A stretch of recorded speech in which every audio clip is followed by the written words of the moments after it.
దేవునికి స్తోత్రం. ప్రియమైన సహోదర సహోదరులకు శుభాభివందనములు. ఈరోజు దేని వాగ్దానము ఎస్తేరు పుస్తకం 8వ అధ్యాయము 6వ వచనం.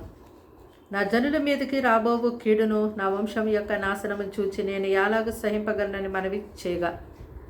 చూడండి, రాణి అయినటువంటి ఎస్తేరు ఈ యొక్క మాటల్ని రాజు అయినటువంటి అహష్వేరోషు గారితో మాట్లాడుతుంది. నా జనుల మీదకి కీడు రాబోతుంది, నా జనులు నాశనం అయిపోతూ ఉంటే నేను ఎలా సహింపగలను అని చెప్పి ఆవిడ మాట్లాడుతూ ఉన్నారు. అయితే తన జనాంగంగా ఉన్నటువంటి యూతులందరినీ కూడా నాశనం చేయాలని దుష్టుడైనటువంటి హామాను ఎంతో ప్లాన్ చేశాడు.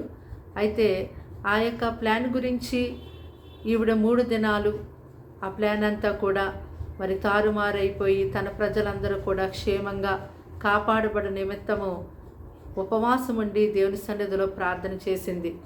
అలాగే ఆవిడ యొక్క ప్రార్థన దేవుడెంతగానో ఆలకించి చక్కటి ఆలోచనను దేవుడు ఆమెకిచ్చి ఏ సమయంలో ఈ సమస్య గురించి రాజుగారి దగ్గరికి వెళ్ళి మాట్లాడాలో అటు జ్ఞానమును దేవుడు ఆవిడకి అందించారు. అప్పుడు ఆ సమయమందు ఆవిడ వెళ్ళి అహష్వేరోషుతో మాట్లాడారు. అయితే దేవుడు అక్కడ గొప్ప కార్యాన్ని జరిగించారు. ఆ యొక్క ప్రజలందరినీ కూడా మరి ఆ కీడు నుంచి ఆ నాశనం నుంచి దేవుడు తప్పించారు. అలాగుననే ఈ దినాన దేవుని ప్రజల మీదకి, దేవుని మందిరాల మీదకి అనేక మంది దండెత్తి వస్తున్నారు. దేవుని యొక్క పనిని అడ్డగిస్తున్నారు. ఎన్నో రకాలైనటువంటి ఆటంకాలు ఈ లోకంలో ఇప్పుడు కలుగుతూ ఉన్నాయి.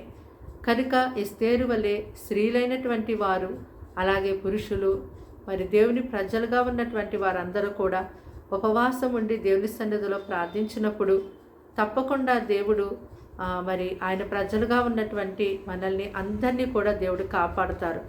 మరి దుష్టుడు ఏదో చేయాలనుకుంటాడు, కానీ లోకంలో ఉన్న వానికంటే మనలో ఉన్న మన దేవుడు గొప్పవాడు కనుక ఆయన ప్రజలైనటువంటి వారిని ఆయన కనుపాప వలె కాపాడుతారు.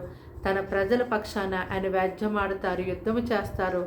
కనుక ఎస్తేరు వలె మనము కూడా ఎంతో దైవజ్ఞానంతో నింపబడి ఏ సమయంలో ఎలా ప్రవర్తించాలి, ఎలా ప్రార్థించాలి అని మనము జ్ఞానం కలిగి నడుచుకున్నట్టయితే గొప్ప కార్యాలు దేవుడు మనం చేసే ప్రార్థన ద్వారా ఎంతో గొప్పగా జరిగిస్తారు. ప్రార్థన. దేవానికి వందనములు, స్తోత్రాలు, స్తుతులు తండ్రి. మాటలు వింటున్న నీ బిడ్డల్ని మీ రక్తంతో కడిగి ముట్టి స్వస్థపరిచి బలపరచండి. వారికి ఉన్న అనారోగ్య సమస్యను తీసివేసి ఆరోగ్యం ఇవ్వండి. అప్పు సమస్య నుంచి విడిపించండి. సంతానం అనుగ్రహించండి. ఆ పవిత్రాత్మ నుంచి విడిపించండి. పరిశుద్ధాత్మతోని, శక్తితోని, బలముతో, నీ నెమ్మదితోని బిడ్డలు నింపండి. ఈ దినమంతా వారికి తోడయుండి నడిపించి సహాయం చేయమని యేసుక్రీస్తు నామములో ఈ ప్రార్థన సమర్పించి అడిగి వేడుకుంటున్నాం తండ్రి. ఆమేన్.